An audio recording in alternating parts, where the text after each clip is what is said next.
Hey guys, welcome back to my channel. আশা করি সবাই ভালো আছেন। আজকে খুবই ইম্পর্ট্যান্ট একটি টপিক আপনাদের সাথে শেয়ার করতে আসলাম, আর সেটি হচ্ছে ইউটিউব চ্যানেলের যে ভিডিও আছে সেগুলোর জন্য কিভাবে থাম্বনেইল বানাতে হয়। আমি বিশ্বাস করি আমার আজকের ভিডিওটি বিগিনার্সদের জন্য খুবই উপকারী হবে, কারণ আজকের ভিডিওতে আমি স্টেপ বাই স্টেপ দেখিয়ে দেব কিভাবে আপনি আপনার ইউটিউব চ্যানেলের ভিডিওগুলোর জন্য খুব সুন্দর অ্যাট্রাকটিভ একটা থাম্বনেইল বানাতে পারেন। চলুন তাহলে বেশি কথা না বলে প্রথমে আমার এখানে একটি অ্যাপের দরকার হবে, আর সেটি হচ্ছে পিক্সআর্ট। আর এই অ্যাপটি আপনারা প্লে স্টোর থেকেই পেয়ে যাবেন। প্রথমে প্লে স্টোর থেকে অ্যাপটা ইনস্টল করার পর আমি এখানে অ্যাপটা ওপেন করে নিচ্ছি। আর অবশ্যই ইন্টারনেটটা এই অবস্থায় অফ রাখতে হবে, কারণ আমরা এখানে ফ্রিতে কাজ করছি। এবার নিচে যে প্লাস আইকন আছে সেখানে ক্লিক করতে হবে। প্লাস আইকনে ক্লিক করার পর আমাদের একটা ডিসপ্লে শো করবে। এখানে সি অল আমাদের ক্লিক করে দিতে হবে। সি অল ক্লিক করার পর এখানে আরেকটি ডিসপ্লে শো করবে, উপরে ব্যাকগ্রাউন্ড লেখা আছে, সেই অপশনটা ক্লিক করতে হবে। এবার এই ব্যাকগ্রাউন্ড থেকে আমরা আমাদের পছন্দ মতো ব্যাকগ্রাউন্ড চুজ করে নিতে পারি। এখানে অনেক কালার আছে, নিজের ইচ্ছা মতো যে কোনো কালার আমরা এখান থেকে সিলেক্ট করে নিতে পারি।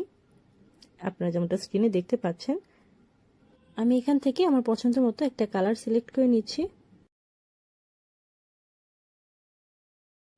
কালার সিলেক্ট করার পর নিচে আমরা অনেকগুলো অপশন পেয়ে যাব, আর এখান থেকে আমাদের ফিট লেখা যে অপশনটা আছে সেটা সিলেক্ট করে নিতে হবে। এরপর রেশিও, আর আমাদের ইউটিউবের রেশিও হচ্ছে 16:9। এবার 2 আঙুল দিয়ে ড্র্যাগ করে জুম আউট করে কালারটা অ্যাডজাস্ট করে দিতে হবে।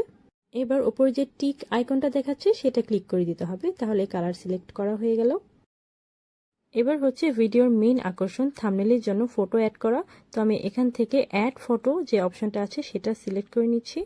অ্যাড ফটো সিলেক্ট করার পর আমাদের যে গ্যালারিতে ছবিগুলো আছে সেগুলো শো করবে। আমার কাছে অলরেডি আমার থাম্বনেইলের জন্য যে ছবিগুলো দরকার সেগুলো আছে, আমি সিলেক্ট করে নিচ্ছি। সিলেক্ট করার পর ছবিগুলো এখানে শো করছে। প্রত্যেকটা ছবির উপর ক্লিক করলে এগুলো অ্যাডজাস্ট করার অপশন দেখাবে। এবার ছবিগুলোর শেপ ঠিক করে নেওয়ার জন্য এখানে যে কাট আউট লেখা একটা অপশন আছে সেটা ক্লিক করব। আর এটা ক্লিক করার পর যদি এখানে ওপস লেখা এরকম কিছু দেখায়, ভয় পাওয়ার কিছু নেই, আপনারা ক্রস আইকনে ক্লিক করে দিলে এটা চলে যাবে। এখন নেট অফ আছে তাই এরকম একটা ডিসপ্লে শো করেছে। আমি এই ছবিটার উপর ক্লিক করে তারপর কাট আউটে ক্লিক করেছিলাম, কারণ আমি এই ছবিটার শেপ ঠিক করব। তারপর এখানে যে শেপ লেখা একটা অপশন আছে সেটাই ক্লিক করছি। শেপে ক্লিক করার পর কিন্তু আপনাকে এখানে অনেকগুলো অপশন দেখাবে, আর আপনি আপনার পছন্দ মতো শেপটা সিলেক্ট করে নিতে পারবেন। আমি এখান থেকে চারকোনা যে শেপটা আছে সেটা সিলেক্ট করে নিচ্ছি। আপনারা চাইলে কিন্তু এখানে ব্রাশ আইকনে ক্লিক করেও লেখালেখি করতে পারেন, বাট আজকে আমার এটা দরকার নেই তাই করছি না।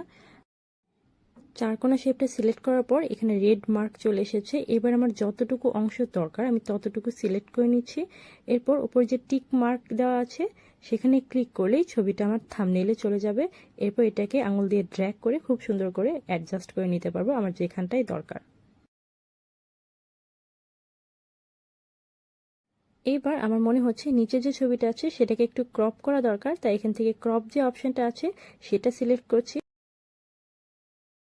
আরেকটা কথা হচ্ছে, ছবিগুলোকে কিন্তু আপনারা ড্র্যাগ করেই রোটেট করতে পারবেন নিজের ইচ্ছা মতো, যেমনটা স্ক্রিনে দেখাচ্ছি।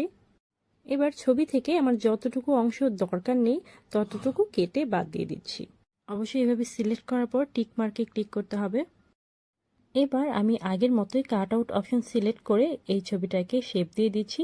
আর এবার আমার রাউন্ড শেপের দরকার, তাই আমি কাট আউট অপশন সিলেক্ট করার পর শেপ সিলেক্ট করে এখান থেকে রাউন্ড যে অপশনটা আছে সেটা সিলেক্ট করে দিচ্ছি।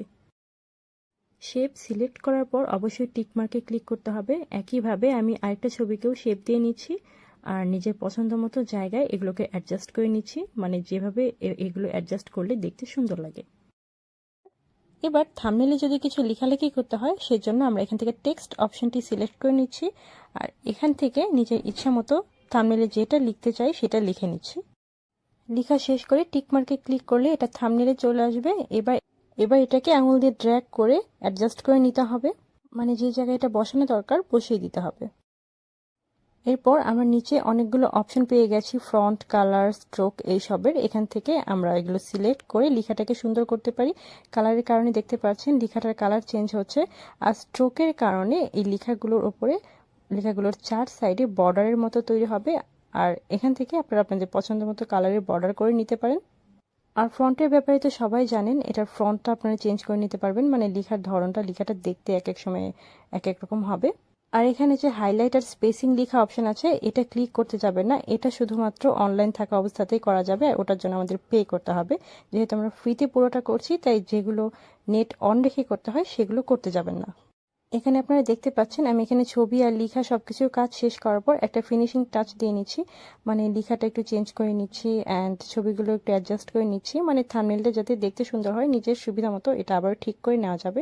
এরপর সবকিছু যেমন পারফেক্টলি করা হয়ে যাবে, একদম ফিনিশিং টাচ দেওয়ার পর আমরা ওপরে যে টিক মার্ক আছে সেটাতে ক্লিক করে দিলে আমাদের থাম্বনেলটা আমাদের গ্যালারিতে চলে যাবে। আমি আমার গ্যালারিতে যেয়ে আপনাদের থাম্বনেলটা দেখিয়ে দিচ্ছি আর সাথে আবার করা আরও কিছু থাম্বনেল দেখিয়ে দিচ্ছি। আমি এই ধরনের টিউটোরিয়াল ভিডিও ফার্স্ট টাইম করছি, আমার এর আগেও একটা চ্যানেল আছে সেটা কুকিং চ্যানেল, আর এটা আমার নতুন চ্যানেল। আপনাদের যদি আমার ভিডিওগুলো ভালো লেগে থাকে অবশ্যই আমাকে কমেন্ট করে জানাবেন, আমি এই ধরনের টিউটোরিয়াল ভিডিও আরও আপলোড করব। আর প্লিজ আমার চ্যানেলটিকে সাবস্ক্রাইব করে বেল বাটনটি ক্লিক করে দেবেন। আর অনলাইন বিজনেস সম্পর্কে যদি কিছু জানার থাকে আমাকে অবশ্যই জানাবেন, আমি চেষ্টা করব সেগুলোর উপরও ভিডিও আপলোড করার। এগুলো হচ্ছে আমার করা থাম্বনেলগুলো। আজকের মতো এ পর্যন্তই, চলে আসবো আরেকটি ভিডিও নিয়ে। Thank you so much guys.